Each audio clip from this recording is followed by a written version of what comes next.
नमस्कार, इझी कुकिंगमध्ये आपल्या सर्वांचं मनपूर्वक स्वागत। आज आपल्याला कच्च्या पपईची भाजी बनवायची आहे।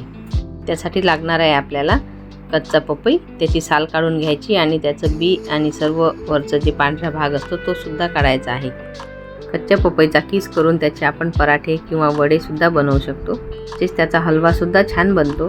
त्यातील आज आपण भाजीचा प्रकार बनवणार आहोत। आपण याआधी पपईची चेरी सुद्धा बनवली आहे। आपल्या याच्या फोडी करून घ्यायच्या। त्यासाठी आपल्याला बारीक कापून घेतलेला कांदा, साल आणि बी काढून घेतलेला टोमॅटो, आले लसूण पेस्ट आणि लाल मिरची पावडर, धना पावडर, गरम मसाला, थोडी कसुरी मेथी आणि हळद आणि 1 ते 1.5 चमचा मोहरी आपण खलबत्त्यामध्ये बारीक कुटून घेतलेली आहे। आज आपण मातीच्या भांड्यात ही भाजी बनवणार आहोत। त्यासाठी हे भांडं तापवायला ठेवलेलं आहे। त्यामध्ये सरसोचं तेल घेतलं आहे। सरसोच्या तेलामध्ये ही भाजी खूप स्वादिष्ट लागते। त्यामध्ये मोहरी आणि जिरे घातलेलं आहे। तर त्यामध्ये आपण बारीक कापून घेतलेला कांदा सुद्धा घालून घेऊ।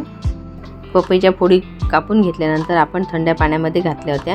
त्यानंतर कढईमध्ये उकळतं पाणी ठेवलं आणि त्यामध्ये 2-3 मिनिट ते वाफवून घेतलेले आहेत। आता आपण आले लसूणची पेस्ट घालून घेऊ।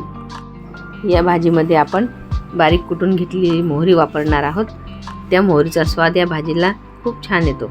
शिवाय आपण तेल सुद्धा मोहरीचंच वापरलेलं आहे। आता बारीक केलेली मोहरी सुद्धा घालून घेतलेली आहे।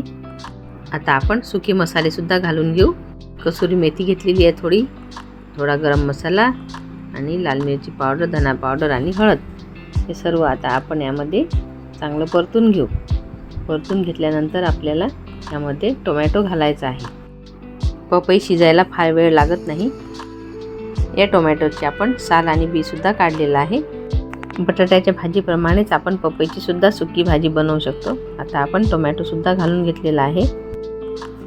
असे हे मातीचे भांडे आपण नेहमी वापरायला पाहिजे। मातीच्या भांड्यामध्ये बनवलेले जेवण खूप स्वादिष्ट लागते। यामध्ये मीठ घालून झालेलं आहे।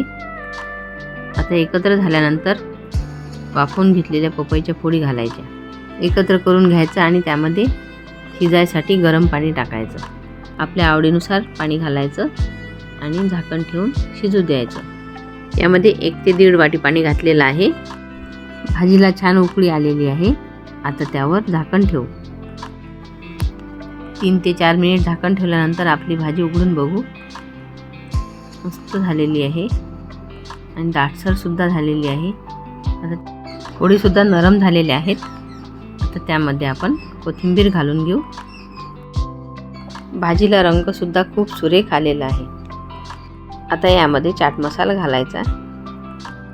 अशा प्रकारे आपली कच्च्या पपईची भाजी तयार झालेली आहे। तुम्हाला जर माझी आजची रेसिपी आवडली असेल तर माझ्या व्हिडिओला लाईक करा, शेअर करा, कमेंट्स करा। तसेच माझ्या चॅनलला अजूनपर्यंत सबस्क्राईब केलं नसेल तर जरूर सबस्क्राईब करा। सोबत बेल आयकॉनला क्लिक करा। व्हिडिओ बघितल्याबद्दल धन्यवाद।